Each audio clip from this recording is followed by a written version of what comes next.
Hey everyone, welcome back in inspire and pyres classes. आज हम लोग भौतिकी विज्ञान से थ्योरेटिकल पार्ट कंप्लीट करेंगे। 2 दिन 3 दिन हम लोगों ने एमसीक्यू के थ्रू रिवीजन किया है।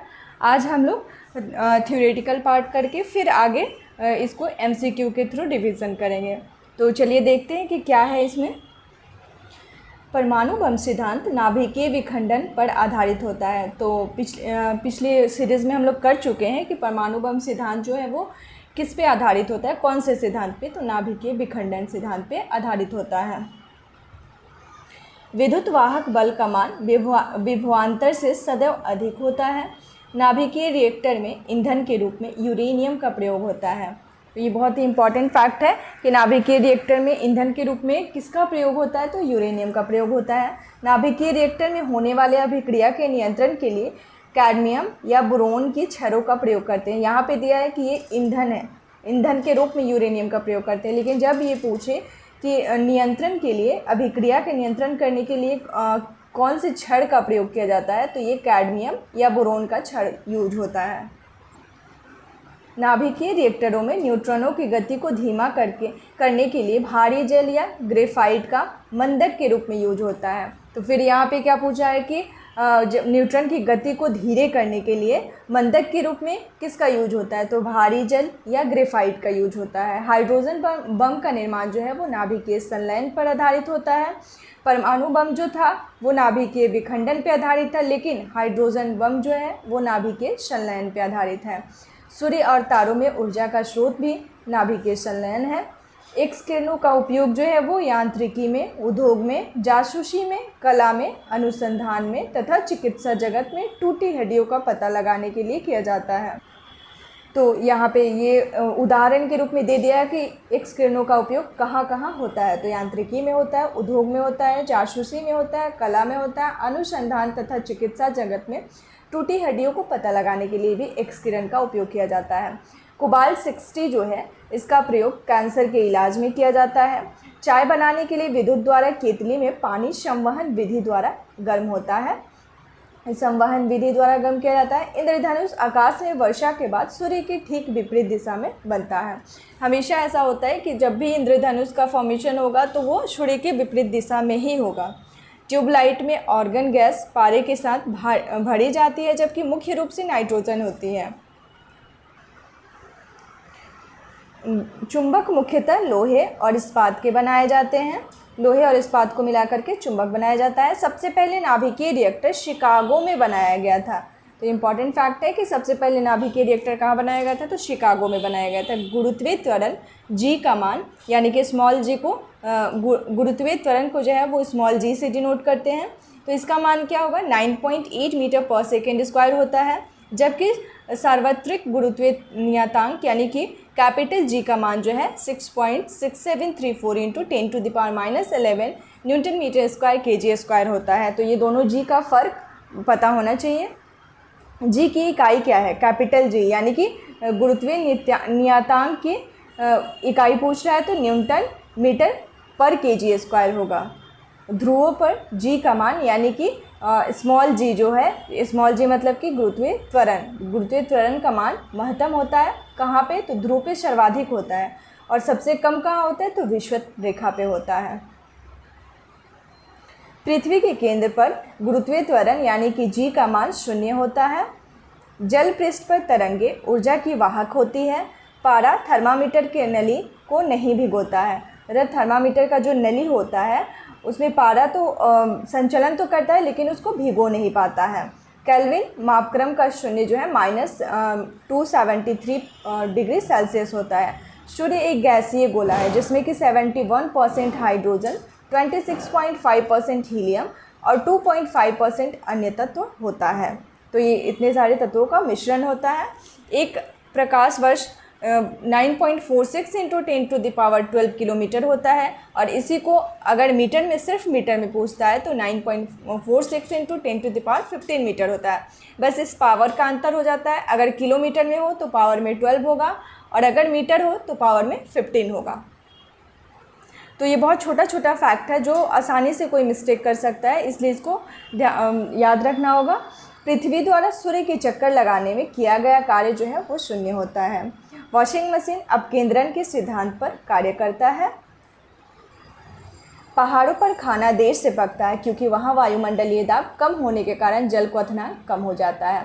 तो जैसे जैसे ऊपर जाते हैं वैसे वैसे वायुमंडलीय दाब कम होने लगता है, तो क्वथनांक भी कम हो जाता है, जल का क्वथनांक।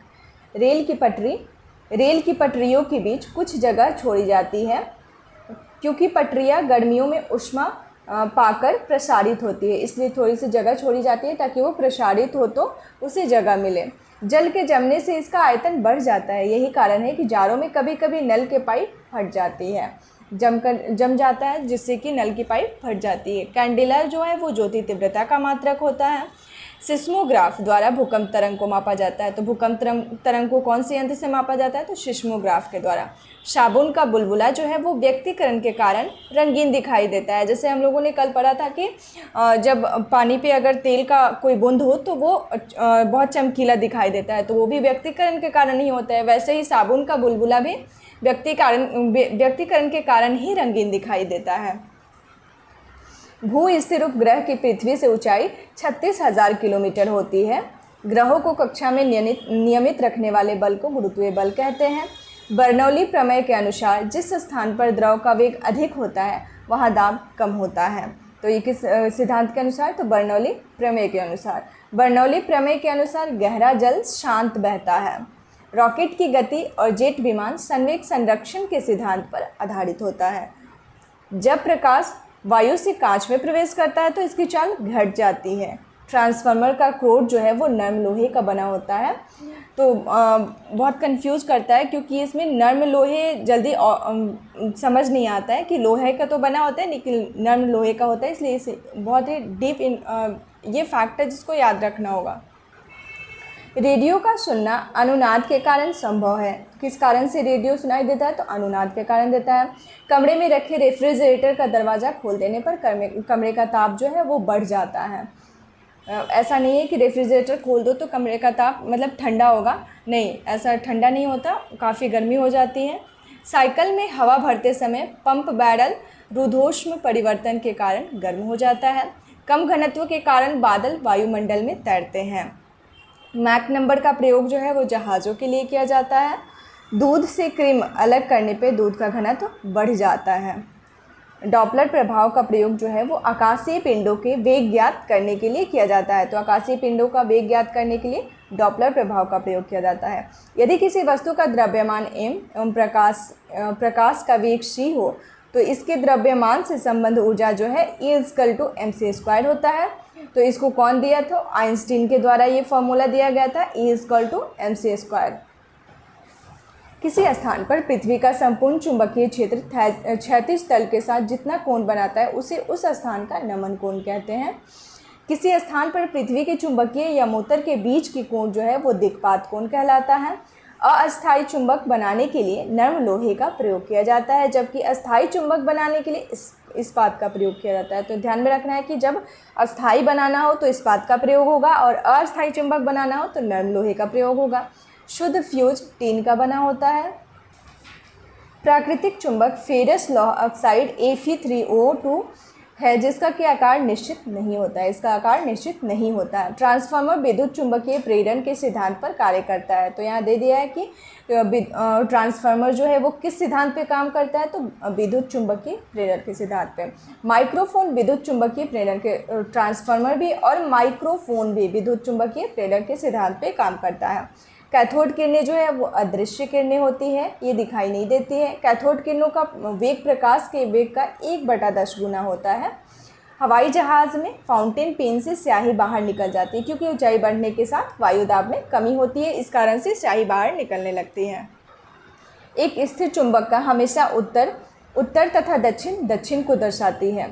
एक बार 10⁵ पास्कल के बराबर होता है। तो एक बार के बराबर 10⁵ पास्कल होता है।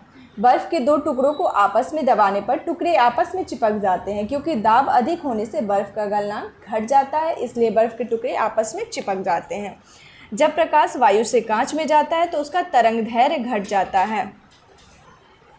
बैगनी रंग का अपवर्तनांक जो है वो सबसे अधिक होता है और श्वेत प्रकाश 7 रंगों का मिश्रण होता है उत्प्लावन बल में डूबे भाग के बराबर, आयतन द्रव के भार के आयतन के बराबर होता है। किसी वस्तु का भार जो है वो निर्वात में अधिकतम होता है। पृष्ठ तनाव का मात्रक न्यूटन प्रति मीटर होता है। दूर की वस्तुओं को देखने के लिए टेलीस्कोप का प्रयोग होता है। पृथ्वी के भौगोलिक तथा चुंबकीय अक्ष के बीच का जो कोण होता है वो 18 डिग्री होता है। बहुत इंपॉर्टेंट फैक्ट है ये। फ्यूज तार का गलनांक बहुत कम होता है। पराश्रव्य तरंगों का उपयोग संकेत भेजने में होता है। तो पराश्रव्य तरंग का यूज़ कहाँ होता है? संकेत भेजने में होता है। तापक्रम बढ़ने से हवा का घनत्व घट जाता है। बर्फ़ का घनत्व जो है वो पानी के घनत्व से कम होता है। यही कारण है कि वह पानी में तैरता है, इसलिए बर्फ़ का घनत्व जो है वो पानी के घनत्व से कम होता है। इसलिए जब पानी में बर्फ़ डाला जाता है तो बर्फ़ ऊपर तैरते रहता है। सर्वाधिक आघातवर्य धातु जो है वो सोना है। आघातवर्य मतलब जब इसको पीट के पतला बनाया जा सकता है। बर्फ़ और ढलवा लोहा को गर्म करने पर इसका आयतन जो है वो घट जाता है। बर्फ़ का भी और ढलवा लोहा का भी आयतन गर्म करने पे घट जाता है। गर्म करने पर ठोस पदार्थों का घनत्व सामान्यतः घट जाता है। जो ठोस पदार्थ होता है उसको गर्म करो तो उसका घनत्व घट जाता है। बर्फ़ एवं ढलवा लोहा को गर्म करने पर घनत्व बढ़ता है। यहाँ पे ध्यान रखना है कि आयतन घटता है लेकिन घनत्व जो है वो बढ़ जाता है। बर्फ़ की गुप्त ऊष्मा जो है 80 किलो कैलोरी होती है। ध्वनि का प्रसारण निर्वात में संभव नहीं है, तो ध्वनि जो है वो निर्वात में संचलन नहीं करती है। चंद्रमा पर वायुमंडल की अनुपस्थिति के कारण ही प्रतिध्वनि सुनाई नहीं देती है, इसलिए वहाँ पे बात नहीं कर पाते आपस में। उत्तल दर्पण में बना प्रतिबिंब हमेशा काल्पनिक, सीधा तथा वस्तु से छोटा दिखाई देता है। तो ऐसा है कि उत्तल दर्पण पे जो प्रतिबिंब बनता है वो कैसा दिखाई देता है? तो वो काल्पनिक होता है, सीधा होता है तथा वस्तु से छोटा दिखाई देता है। तो आज हम लोगों ने थ्योरेटिकल पार्ट कंप्लीट किया है। फिर हो सकता है कल भी हम लोग थ्योरेटिकल पार्ट ही करें और फिर ऐसे ही 2 दिन एमसीक्यू के थ्रू इसका रिवीजन कर लेंगे तो फिर याद हो जाएगा आसानी से। तो किसी भी एग्ज़ाम के लिए बहुत बेनिफिशियल है ये। जितने भी वन डे एग्ज़ाम है, वन डे क्या, अभी जैसे बीएसएससी वगैरह भी एग्ज़ाम होने वाला है, बीपीएससी हो, बीएसएससी हो, यूपीपीएससी हो, सारे के लिए फैक्ट तो ज़रूरी ही होता है। तो मिलते हैं फिर नेक्स्ट सीरीज़ के साथ नेक्स्ट वीडियो में। Thanks for watching.